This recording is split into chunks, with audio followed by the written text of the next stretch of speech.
एकदा एका शांत गावात टॉमी नावाचा एक उत्साही आणि खोडकर कोल्हा राहत होता. तो नेहमी काहीतरी नवीन साहस शोधत असे. एके दिवशी सकाळी टॉमी जंगलातून फिरत असताना त्याला एका झाडाजवळ एक जुना नकाशा सापडला. नकाशावर गुपित खजिन्याचा मार्ग असे लिहिलेले होते. तो खूप उत्सुक झाला आणि त्याने खजिन्याच्या शोधात निघायचे ठरवले. नकाशाच्या दिशेने जात असताना त्याला एका मोठ्या नदीकिनारी मिमी नावाची एक हुशार मांजर भेटली. मिमीला टॉमीच्या साहसाबद्दल ऐकून खूप आनंद झाला आणि ती त्याच्यासोबत खजिन्याच्या शोधात सामील झाली. त्या दोघांनी एकत्र नदी पार केली आणि पुढे एका घनदाट झाडीत पोहोचले.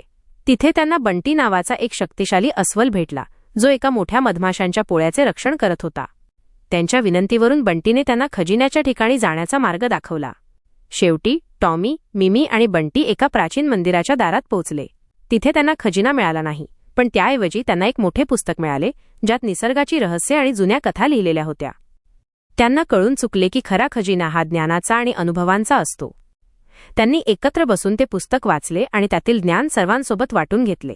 ते तिघेही आता चांगले मित्र बनले होते आणि त्यांनी एकत्र अनेक नवीन साहसे करण्याचा निर्णय घेतला.